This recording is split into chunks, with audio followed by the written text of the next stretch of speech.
क्या कभी आपने सोचा है कि जब जीवन की परिस्थितियां हमारे विरुद्ध हों, जब हमारे अपने ही लोग हमारी आस्था का सम्मान ना करें, तब अपनी श्रद्धा और भक्ति को कैसे बनाए रखें? यह एक ऐसा प्रश्न है जिसका सामना कई लोगों को करना पड़ता है। आज हम एक ऐसी ही रानी श्रीमती भागमती बाई की कहानी जानेंगे, जिनका जीवन अटूट भक्ति और चरम प्रतिकूलता का एक शक्तिशाली उदाहरण है।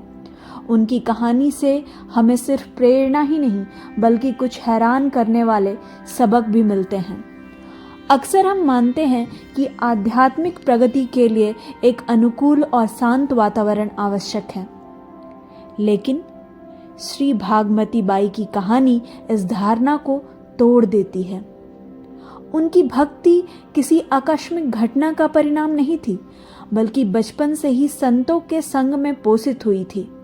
उनके माता पिता के राजघराने में संत महात्माओं का आना जाना लगा रहता था और बाल्यकाल से ही उन्हें संतों का दर्शन, उनकी जूठन प्रसाद पाने और उनके समीप बैठकर भगवत चर्चा सुनने का सौभाग्य मिला।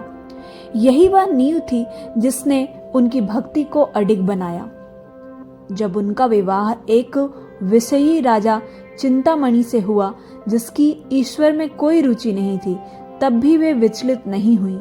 राजमहल के सांसारिक वातावरण और पति के विरोध के बावजूद उन्होंने अपनी भक्ति पर कभी भी विषय रंग नहीं चढ़ने दिया।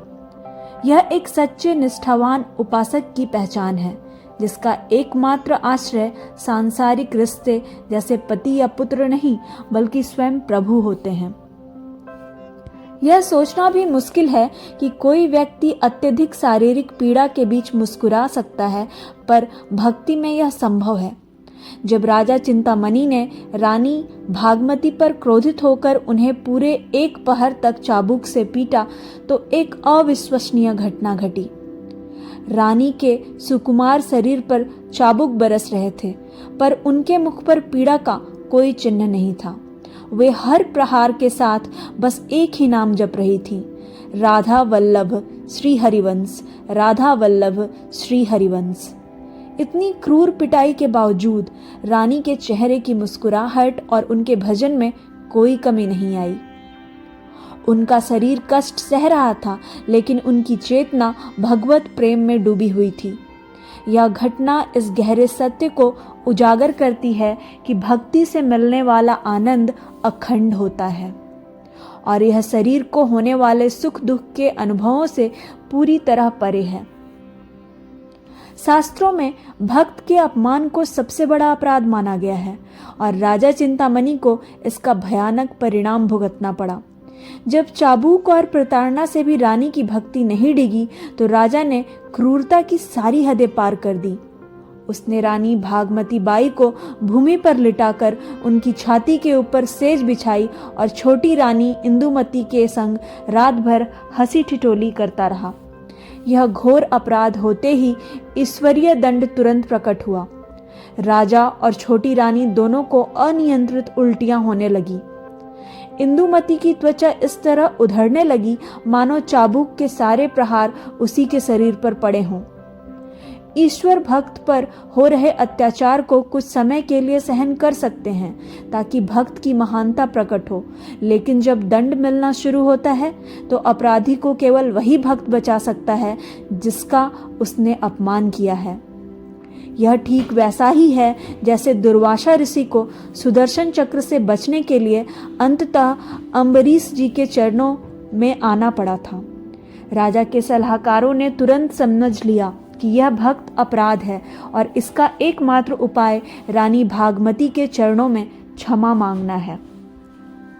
जिस भक्त की चेतना शारीरिक कष्ट से अप्रभावित रहती है, उसका हृदय प्रतिशोध की आग से भी अछूता रहता है। जब पीड़ा से तड़पते हुए राजा और रानी भागमती बाई के चरणों में गिरकर अपने जीवन की भीख मांगने लगे, तो उनकी प्रतिक्रिया अद्भुत थी। उनके मन में क्रोध या प्रतिशोध का लेस मात्र भी नहीं था। उन्होंने तुरंत उन्हें कष्टों से अस्थायी मुक्ति का मार्ग दिखाया और श्री राधा वल्लभ लाल की शरण लेने का रास्ता दिखाया। यही नहीं, उन्होंने केवल रास्ता दिखाकर उन्हें छोड़ा नहीं, श्री भागमती बाई स्वयं उन दोनों को अपने साथ लेकर वृंदावन गईं और अपने गुरुदेव से उन्हें दीक्षा दिलाई।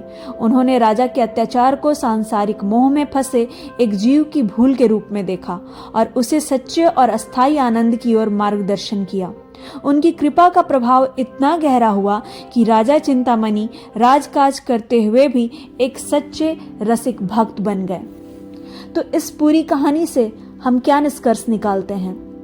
श्री भागमती बाई जी की कहानी हमें सिखाती है कि आस्था और भक्ति बाहरी सुख सुविधा या दर्द पर निर्भर एक अवस्था नहीं है, बल्कि यह एक आंतरिक शक्ति है जिसे बचपन के संस्कारों से सींचा जा सकता है और जो सबसे कठिन परीक्षाओं में भी अडिग रहती है।